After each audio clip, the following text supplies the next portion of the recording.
Hi guys, good morning and welcome back to my Bangla blog channel. কেমন আছো তোমরা সবাই? তো আশা করছি তোমরা সবাই অ্যাজ ইউজুয়াল জাস্ট ফাটাফাটি আছেন। আজকে দিনটা তোমাদের সবার খুব ভালো কাটবে। তো সকাল সকাল মাসি ফোন করে বললো যে মাসি আজকে আসবে না, কোথাও একটা ঘুরতে যাবে। তো সকাল সকাল ওই জন্য স্মুদি বানিয়ে দিয়েছি, শান খেয়ে বেরিয়েও গেছে। অ্যান্ড আমি এখনও খাইনি, আমি একটু পরে খাচ্ছি। আর ইন দ্য মিন ওয়াইল যেহেতু মাসি আসবে না, আমি ভাবলাম যে আজকে একটু সিম্পল লাঞ্চই বানাই। সেটা হচ্ছে মাছের ঝোল ভাত, কাতলা মাছের আলু দিয়ে ঝোল করব আর ভাত করব আর ডালও করব, সাথে দেখি টুকটাক কিছু খাবারের ভেজে নেবো। এই হচ্ছে আজকের লাঞ্চের মেনু। কারণ কালকে রাত্রেও বাইরের খাওয়া হয়েছে, আমি সাধারণত বাইরের খাওয়াটা একটু অ্যাভয়েড করি এখন। তো সেই কারণে আর কি আজকে একদম সিম্পল রান্না বান্না। এই যে এখানে মাছ ম্যারিনেট করে আমি ভাজতে দিয়ে দিয়েছি, মাছটা ভাজা হোক। আর এদিকে ভাত আর ডালটা এদিকে সেদ্ধ বসিয়ে দেবো। ফার্স্টে ভেবেছিলাম সিম্পল মাছের ঝোল ভাত করবো, কিন্তু ভাবলাম এক পর তো ডালের সাথে যদি ভাজা করতে আর ইচ্ছা না করে, সায়ন থাকলে হয়তো ওকে ভাজা করেও দিতাম। ওই জন্য মাছের কালিয়া করছি। আমি এক পিস এবেলা খেয়ে নেবো, আর সায়নের জন্য এক পিস ওবেলা রেখে দেবো। আর আমি আমার জন্য রাতে কিছু একটা টুকটাক বানিয়ে নেবো। ভাত থাকবে, ভাত ভাজা টাইপের কিছু একটা করে নেবো। আমার তাহলে সর্টেড, আমাকে নিয়ে কোনো চিন্তা নেই, ওর ঠিকঠাক হলেই হলো। তো ওই জন্য মাছের কালিয়া বানাচ্ছি। আমি না আলুটা আর তুলিনি, তাহলে আমার আলুটা ভালোভাবে সেদ্ধ হবে। সাদা জিরে ফোড়ন দিয়েছি, দিয়ে আমি পেঁয়াজ কুচি আর আদা রসুন বাটাটা দিয়ে দিয়েছি। এবার টমেটো পিউরিটা দিয়ে দেবো ওর মধ্যে। টমেটো পিউরি বা টমেটো একদম ফাইন চপ করে দেবো, যাতে ওটা পেস্টের মতন হয়ে যায়।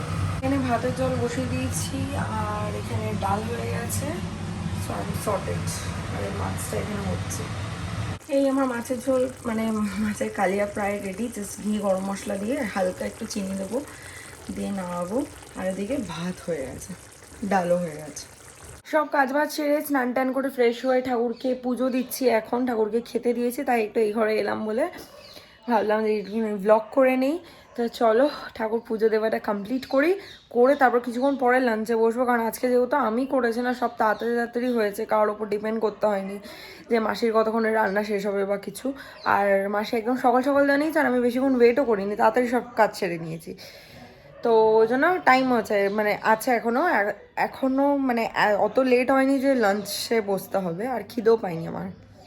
সন্ধেবেলা কেন্টের মানে আমার পিউরিফায়ারের ওখান থেকে আমি কল করেছিলাম, কল বুক করেছিলাম, লোক এসেছিলো। মানে যতটা জল 7 লিটার্সের আমার পিউরিফায়ারটা, তো মনে হচ্ছে একটা আন্দাজ তো বোঝা যায়, 2 কি 3টে বটল ফিল করার পরেই মনে হচ্ছে জল নেই, আবার মোটর চালাতে হচ্ছিলো।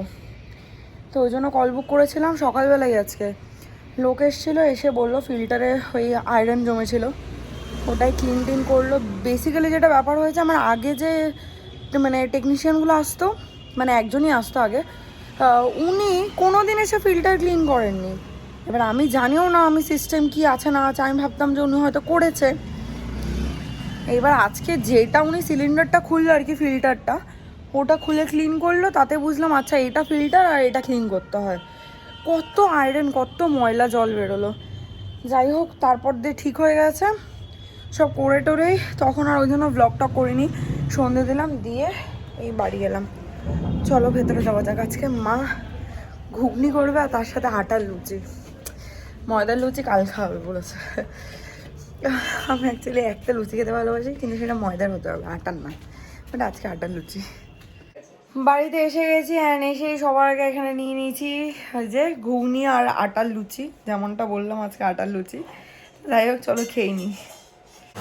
বাড়ি এসে গেছি, অ্যান্ড এসে শায়ন আজকে স্পেশাল আমার জন্য বানাচ্ছে চিকেন ভর্তা।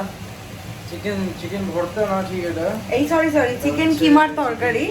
হ্যাঁ মানে কষা আর কি, চিকেন কিমা কষা। সরি তো বাড়িয়ে দিয়েছিস তুই। আর সাথে হবে হচ্ছে মেথির পরোটা। আর তার সাথে শায়ন কিচেনে এসছে। ও কিচেনে আসলে ওর ফেভারিট সব থেকে কাজ হচ্ছে যেই জিনিসটা শেষের দিকে সেই জিনিসটাকে রিফিল করা, সেই কাজটাই ও এখন করছে। ও এখন হচ্ছে মশলা রিফিল করছে।